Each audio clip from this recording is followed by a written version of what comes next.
Este é o Sol.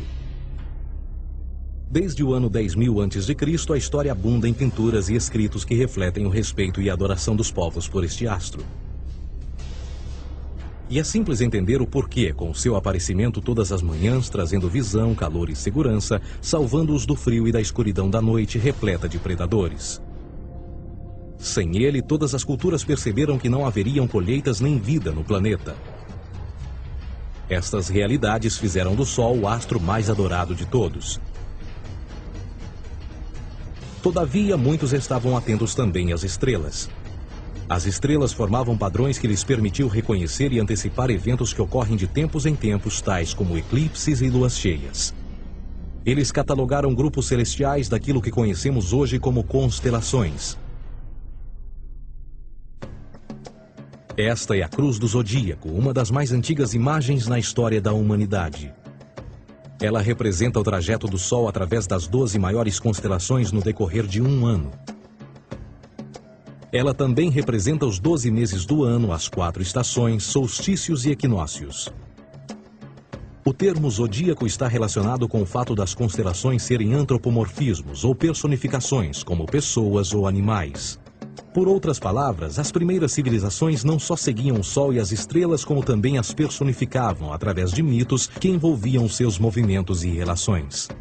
O Sol, com o seu poder de dar vida e de salvar, também foram personificados como se representasse um criador ou um Deus. Deus Sol, a luz do mundo, o salvador da humanidade.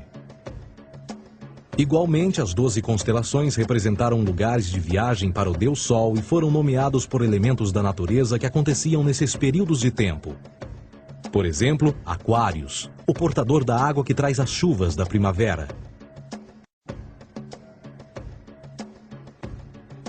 Este é Horus. Ele é o Deus Sol do Egito de 3.000 a.C. Ele é o Sol antropomorfizado e a sua vida é uma série de mitos alegóricos que envolvem o movimento do Sol no céu. Dos antigos hieróglifos egípcios conheceu-se muito sobre esse Messias solar. Por exemplo, Horus, sendo o Sol, tinha como inimigo o Deus Sete, que era a personificação das trevas ou da noite. E metaforicamente falando, todas as manhãs Horus ganhava a batalha contra Sete. E no fim da tarde, Sete conquistava Horus e o enviava para o mundo das trevas. Será importante frisar que trevas versus luz ou bem versus mal tem sido uma dualidade mitológica onipresente que ainda hoje é usada em muitos níveis. No geral, a história de Horus é a seguinte. Horus nasceu em 25 de dezembro da Virgem Isis Mary. O seu nascimento foi acompanhado por uma estrela no oeste, que por sua vez foi seguida por 3 reis em busca do Salvador recém-nascido. Aos 12 anos era uma criança prodígio nos ensinamentos, e aos 30 anos ele foi batizado por uma figura conhecida por Anup, e assim começou o seu ministério. Horus teve 12 discípulos e viajou com eles, fazendo milagres tais como curar os enfermos e andar sobre as águas. Horus também era conhecido por vários nomes como a Verdade, a Luz, o Filho Adorado de Deus, o Bom Pastor, Cordeiro de Deus, entre muitos outros. Depois de ter sido traído por Tifão, Horus foi crucificado, enterrado por 3 dias e então ressuscitou. Estes atributos de Horus, originais ou não, parecem influenciar várias culturas mundiais e muitos outros deuses encontrados com a mesma estrutura mitológica. Atis da Firígia nasceu da Virgem Nana em 25 de dezembro. Crucificado, foi posto na tumba e 3 dias depois ressuscitou. Krishna, da Índia, nasceu da Virgem Davaki com uma estrela no ocidente assinalando sua chegada, fez milagres juntamente com seus discípulos e após sua morte ressuscita. Dionísio da Grécia nasceu de uma virgem em 25 de dezembro. Foi um professor peregrino que praticou milagres como transformar água em vinho e é referenciado como Rei dos Reis, Filho unigênito de Deus, o início e o fim, entre muitas outras coisas, e após sua morte ressuscitou. Mitra da Pérsia nasceu de uma virgem em 25 de dezembro. Ele teve 12 discípulos e fazia milagres. E após sua morte foi enterrado por 3 dias e então ressuscitou. Ele também foi chamado de a Verdade, a Luz, entre outros. Curiosamente, o dia sagrado de adoração a Mitra era um domingo. O que importa salientar é que existiram inúmeros salvadores em diferentes períodos em diversos lugares da Terra que preenchem essas mesmas características. A pergunta que não quer calar: o porquê desses atributos? Por que o nascimento de uma virgem em 25 de dezembro? Por que a morte e a ressurreição após 3 dias? Por que os 12 discípulos ou seguidores? Para descobrirmos, vamos examinar o mais recente dos Messias solares. Jesus Cristo nasceu em 25 de dezembro em Belém. Ao nascer foi anunciado por uma estrela no ocidente que seria seguida por 3 reis magos para encontrar e adorar um novo Salvador. Tornou-se pregador aos 12 anos. Aos 30 anos foi batizado por João Batista e então iniciou seu ministério.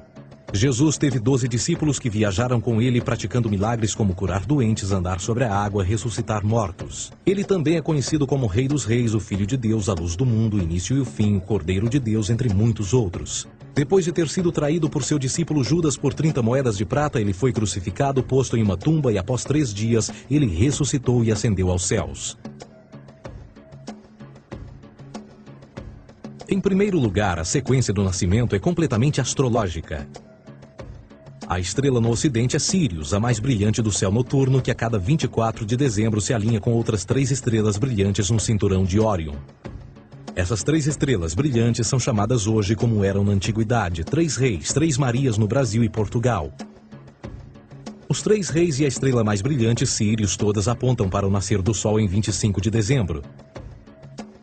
Esta é a razão pela qual os 3 reis seguem a estrela a oeste em uma ordem que apontam ao amanhecer.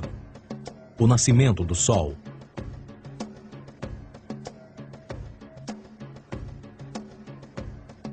A Virgem Maria é a constelação de Virgo, também conhecida como Virgo, a Virgem. Virgo em latim significa virgem.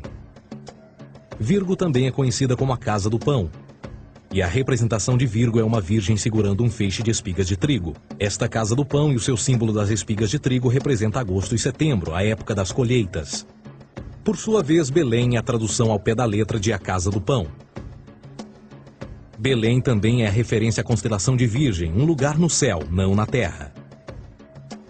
Existe outro fenômeno muito interessante que ocorre em 25 de dezembro, é o solstício de inverno. Do solstício de verão ao solstício de inverno, os dias se tornam mais curtos e frios. Da perspectiva de quem está no hemisfério norte, o Sol parece se mover para o sul, ficar menor e mais fraco. O encurtamento dos dias e o fim das colheitas conforme se aproxima o solstício de inverno, simbolizando o processo de morte. Era a morte do Sol. Pelo 22º dia de dezembro, o falecimento estava completamente realizado e faz com que atinja seu ponto mais baixo no céu. Aqui algo curioso acontece. O Sol para de se mover por 3 dias. Durante estes 3 dias, o Sol fica pelas redondezas da constelação do Cruzeiro do Sul, ou Alfa Crucis. Depois desse período, em 25 de dezembro, o Sol se move 1 grau, dessa vez para o norte, trazendo perspectiva de dias maiores, mais calor e a primavera. E assim se diz: o Sol morreu na cruz, ficou morto por 3 dias, apenas para ressuscitar ou nascer mais uma vez. Esta é a razão pela qual Jesus e muitos outros deuses solares compartilham da ideia de crucificação, morte por 3 dias e o conceito da ressurreição. É o período de transição do Sol antes de mudar para a direção contrária no hemisfério norte, trazendo a primavera e assim a salvação. Todavia, eles não celebram a ressurreição do Sol até o equinócio da primavera, ou Páscoa. Isto é porque no equinócio da primavera o Sol domina oficialmente o mal, as trevas, assim como o período diurno se torna maior que o noturno. E o revitalizar da vida na primavera emerge. Agora, provavelmente, a analogia mais óbvia de todas neste simbolismo astrológico são os 12 discípulos de Jesus. Eles são simplesmente as 12 constelações do zodíaco com que Jesus, sendo o Sol, viaja. De fato, o número 12 está sempre presente ao longo da Bíblia.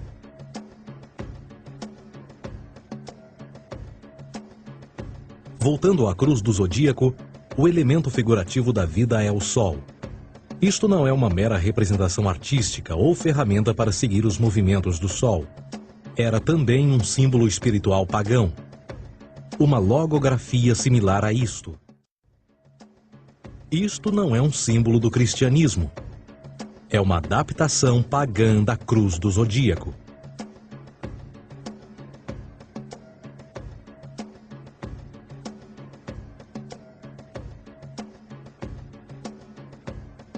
Esta é a razão pela qual Jesus, nas primeiras representações, era sempre mostrado com a sua cabeça na cruz. Jesus é o Sol, Filho de Deus, a luz do mundo. O Salvador a erguer-se, que renascerá, assim como o sol faz todas as manhãs. A glória de Deus que defende contra a força das trevas. Assim como renasce a cada manhã, e que pode ser visto através das nuvens, lá em cima nos céus, com a sua coroa de espinhos ou os raios de sol.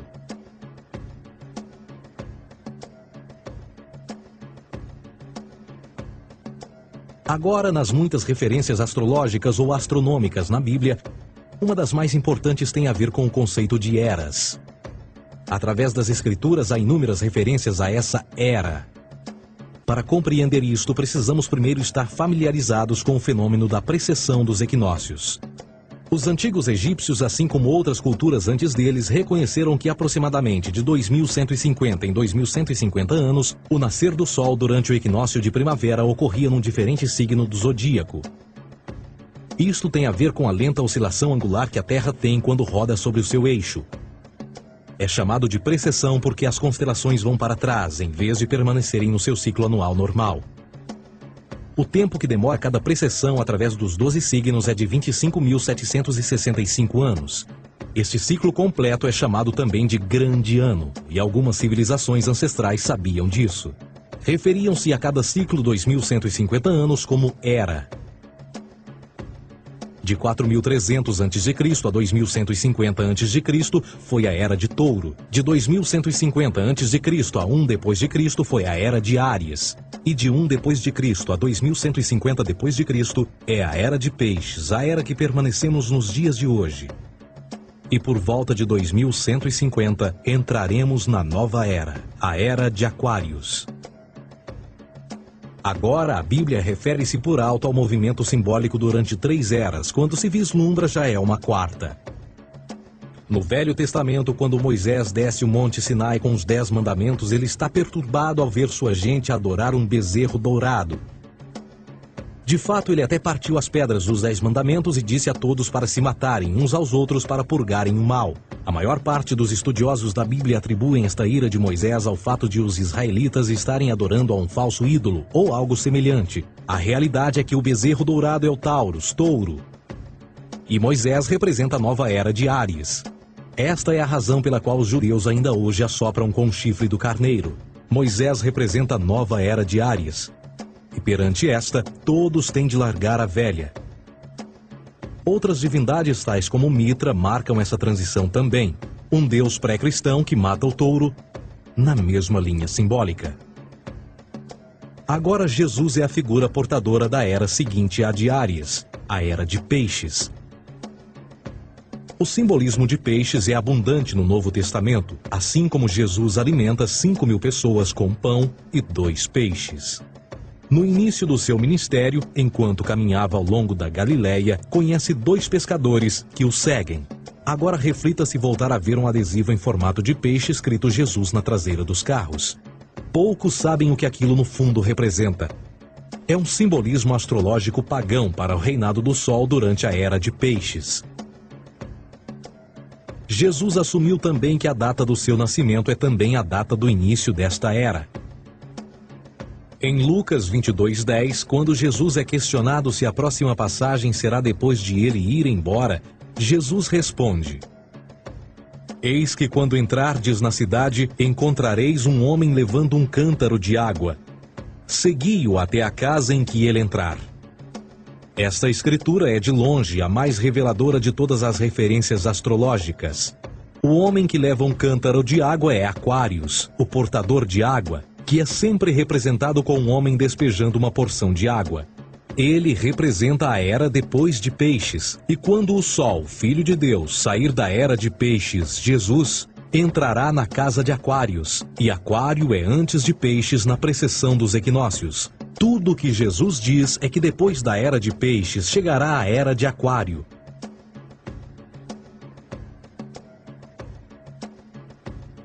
Agora todos já ouvimos falar sobre o fim do mundo. Deixando à parte o lado cartunista no livro de Apocalipse, a espinha dorsal nesta ideia surge em Mateus 28:20, onde Jesus diz: Eu estarei convosco até o fim do mundo, dos séculos em português. Contudo, na tradução inglesa da Bíblia, a palavra mundo está mal traduzida. A palavra realmente usada era aion, que significa era. Eu estarei convosco até o fim da era, o que no fundo é verdade. Jesus, como personificação solar de peixes, irá acabar quando o Sol entrar na era de Aquário. Este conceito de fim dos tempos e do fim do mundo é uma má interpretação desta alegoria astrológica. Vamos dizer que aproximadamente 100 milhões de brasileiros acreditam que o fim do mundo está próximo. Além disso, o personagem de Jesus, literalmente e astrologicamente um híbrido, só demonstra o quão plágio do deus Sol Horus do Egito, Jesus é. Por exemplo, inscrito há 3.500 anos atrás, nas paredes do templo de Luxor, no Egito, estão imagens da Enunciação, da Imaculada Concepção, do nascimento e da adoração a Horus. As imagens começam com o anúncio à Virgem Ísis de que ela irá gerar Horus, que Nefe, o Espírito Santo, irá engravidar a Virgem, e depois o parto e a adoração, e que é não mais do que o milagre da concepção de Jesus. Na verdade, as semelhanças entre Horus e Jesus são flagrantes.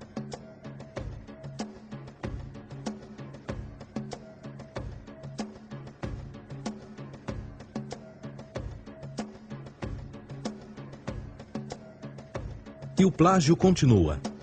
A história de Noé e da sua arca é tirada diretamente das tradições. O conceito de dilúvio é presente em todas as antigas civilizações, em mais de 200 diferentes citações em diferentes períodos e tempos. Contudo, não será preciso ir muito além da fonte pré-cristã para encontrar a epopeia de Gilgamesh, escrita em 2600 a.C. Esta história fala sobre grandes inundações ordenadas por Deus, uma arca com animais salvos e até mesmo o libertário retornar da pomba, entram em concordância com a história bíblica, entre muitas outras semelhanças. E depois há a história plagiada de Moisés. Sobre o nascimento de Moisés, disse que ele foi colocado numa cesta de cana e lançado ao rio para evitar um infanticídio. Ele foi mais tarde salvo pela filha de um rei e criado por ela como um príncipe. Esta história do bebê numa cesta foi retirada do mito de Sargão de Acade por volta de 2250 a.C. Depois de nascer, Sargão foi posto numa cesta de rede para evitar um infanticídio e lançado ao rio.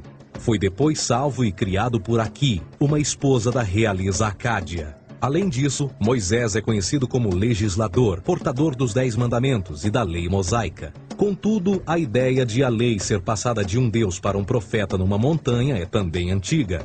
Moisés é somente um legislador numa longa linha de legisladores na história mitológica. Na Índia, Manou foi o grande legislador. Na ilha de Creta, Minos ascendeu ao monte Ida, onde Zeus lhe deu as leis sagradas. Enquanto que no Egito, Moisés tinha nas suas pedras tudo o que Deus lhe disse.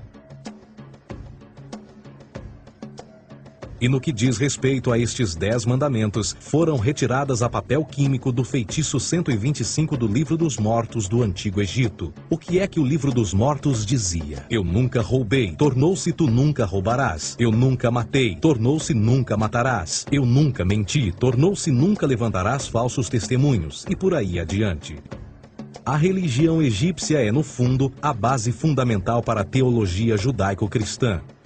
Batismo, vida após a morte, julgamento final, imaculada concepção, ressurreição, crucificação, a arca da aliança, circuncisão, salvadores, comunhão sagrada, dilúvio, Páscoa, Natal, a passagem e muitas outras coisas e atributos são ideias egípcias, nascidas muito antes do cristianismo ou judaísmo. Justin Martyr, um dos primeiros historiadores e defensores cristãos, escreveu: quando nós, cristãos, dizemos que Jesus Cristo, nosso Mestre, foi produzido sem união sexual, morreu e ressuscitou e ascendeu aos céus, nós não propomos nada de muito diferente do que aqueles que propõem e acreditam tal como nós, nos filhos de Júpiter. Numa escrita diferente, Justin Martyr diz: ele nasceu de uma virgem. Aceite isto em comum com o que você acredita dos Perseus. É óbvio que Justin e outros cristãos cedo souberam como o cristianismo era semelhante a outras religiões pagãs. Contudo, Justin tinha uma solução. Para além de tudo o que sabemos, o diabo era em quem mandava. O diabo teve a ambição de chegar primeiro que o Cristo e criou essas características para o mundo pagão. Fundamentalist Christianity, fascinating. These people actually believe the world is 12,000 years old. Swear to God. I actually asked one of these guys, okay, dinosaur fossils. He says, dinosaur fossils? God put those here to test our faith.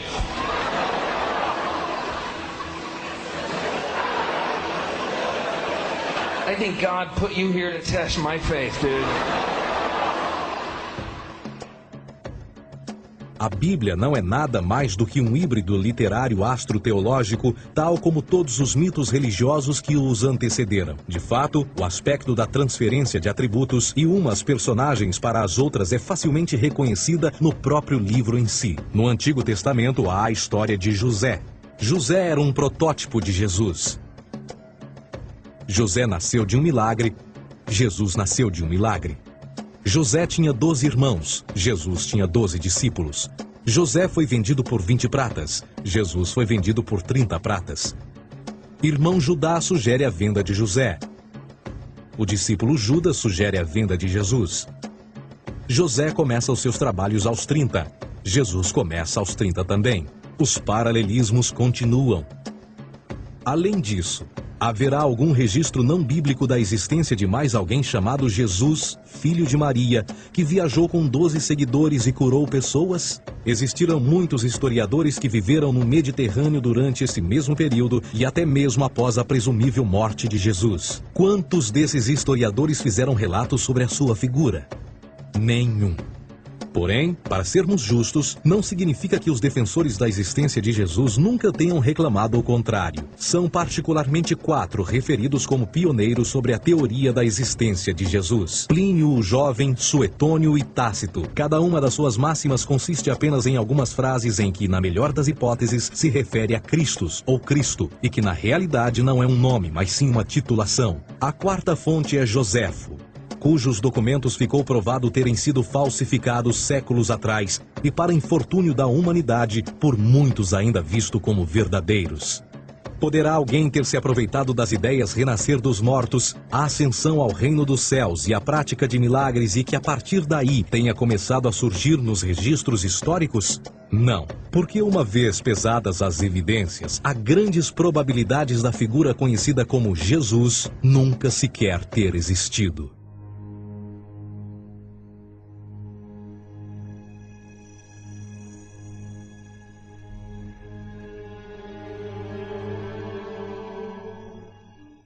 We don't want to be unkind, but we want to be factual. We don't want to cause hurt feelings, but we want to be academically correct in what we understand and know to be true. Christianity just is not based on truth. We find that Christianity was in fact nothing more than a Roman story, developed politically. A realidade consiste em que Jesus foi a divindade solar do setor gnosticista cristão e, tal como outros deuses pagãos, era uma figura mítica. Foi sempre o poder político que procurou monopolizar a figura de Jesus para controle social. Por volta de 325 d.C., em Roma, o imperador Constantino reuniu o Concílio Ecumênico de Nicéia e foi durante esta reunião que as doutrinas políticas com motivação cristã foram estabelecidas e assim começou uma longa história de derramamento de sangue e fraude espiritual. E nos 1600 anos que se seguiram, o Vaticano dominou politicamente e com mão de ferro toda a Europa, conduzindo-a a um período de obscurantismo, onde o conhecimento era apenas um privilégio da Igreja, as Cruzadas e a Santa Inquisição.